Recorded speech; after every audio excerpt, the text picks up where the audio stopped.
সবাইকে স্বাগত। গর্ভাবস্থার প্রথম ৩ মাস মানে ফার্স্ট ট্রাইমেস্টার কিন্তু ভীষণ গুরুত্বপূর্ণ একটা সময়। এই সময়টায় কি কি বিষয়ে খেয়াল রাখা জরুরি, চলুন আজ সেগুলো নিয়ে একটু বিস্তারিতভাবে কথা বলা যাক।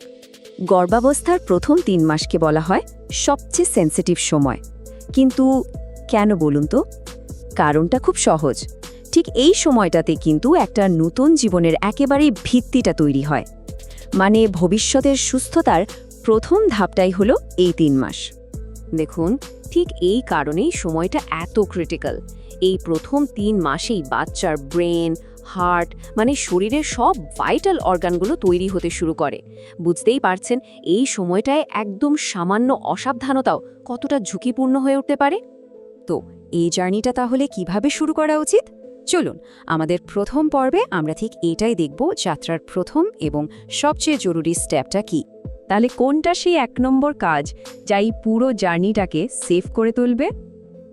একদম ঠিক, প্রেগন্যান্সি কনফার্মড আর সাথে সাথে ডাক্তারের কাছে যাওয়া। এটাই হলো প্রথম আর সবচেয়ে জরুরি কাজ। ডাক্তারই কিন্তু বলে দেবেন কি কি টেস্ট করতে হবে, আল্ট্রাসাউন্ড কখন করাতে হবে, আর ফোলিক অ্যাসিডের মতো জরুরি সাপ্লিমেন্টগুলো কখন থেকে শুরু করতে হবে। আচ্ছা, ডাক্তারের পরামর্শ তো নেওয়া হলো, কিন্তু এরপর আসে কিছু জরুরি প্রস্তুতির পালা। চলুন দেখে নিই আর কি কি তৈরি করা দরকার। এই প্রস্তুতির লিস্টে একদম প্রথমেই থাকবে ফলিক অ্যাসিড।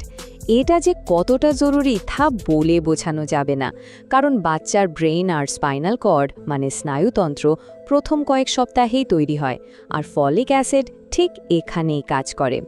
নিউরাল টিউব ডিফেক্টের মতো জন্মগত ত্রুটি আটকাতে এর কোনো বিকল্প নেই, তাই ডাক্তারের কথা মতো এটা নিয়মিত খেতেই হবে। এরপর আসি খাওয়া দাওয়ার কথা। এটাও কিন্তু প্রস্তুতির একটা বড় অংশ। কয়েকটা জিনিস মাথায় রাখতে হবে, যেমন কাঁচা বা হাফ বয়েলড খাবার একদম বাদ। অতিরিক্ত জাঙ্ক ফুড তো এমনিতেই ভালো না, এই সময় তো একদমই না। চেষ্টা করতে হবে সবসময় পরিষ্কার আর পুষ্টিকর খাবার খাওয়ার। তো কি কি করতে হবে তা তো জানলাম। এবার চলুন দেখি কোন কোন বিপদ বা ঝুঁকিগুলো আমাদের সচেতনভাবে এড়িয়ে চলতে হবে। ফিজিক্যাল অ্যাক্টিভিটির ব্যাপারে একটা ব্যালেন্স রাখা খুব দরকার। যেমন হালকা হাঁটাচলা করাটা খুবই ভালো, কিন্তু অন্যদিকে ভারী কাজ করা বা শরীরে খুব বেশি চাপ পড়ে এমন কোনো কাজ কিন্তু এই সময় একদমই করা যাবে না। আর এই দুটো জিনিস মানে স্মোকিং আর অ্যালকোহল, এগুলোর ব্যাপারে কোনো কিন্তু নেই। এগুলো বাচ্চাদের জন্য যে কি পরিমাণ ক্ষতিকর হতে পারে তা ভাবা যায় না, তাই এগুলোকে একদম পুরোপুরি জীবন থেকে বাদ দিতে হবে। শরীর তো গেল, এবার আসা যাক মনের কথায়। শারীরিক প্রস্তুতির মতোই কিন্তু মানসিক শান্তি আর একটুখানি সতর্কতাও সমান জরুরি। চলুন এবার এই দিকটা একটু দেখি।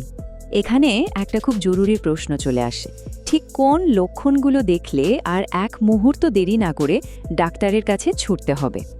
এই ওয়ার্নিং সাইনগুলো কিন্তু খুব ভালো করে মাথায় রাখতে হবে।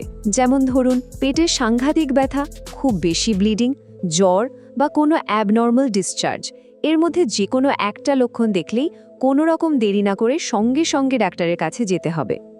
আর হ্যাঁ, মেন্টাল হেলথ, স্ট্রেস বা মানসিক চাপ, এটাকে যতটা সম্ভব দূরে রাখাটা মা আর বাচ্চা দুজনের জন্যই যে কতটা জরুরি তা বলার অপেক্ষা রাখে না।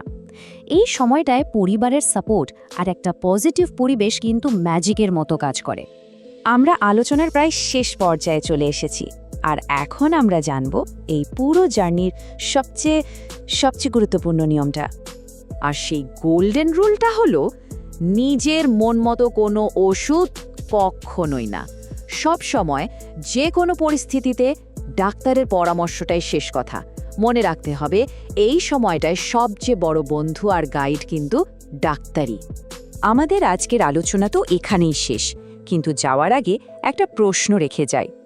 এই যে এতগুলো জরুরি কথা আমরা জানলাম, এগুলো কি শুধু গর্ভবতী মায়ের একার জানলেই চলবে, নাকি পরিবারের বাকি সবারও এগুলো জেনে রাখা উচিত?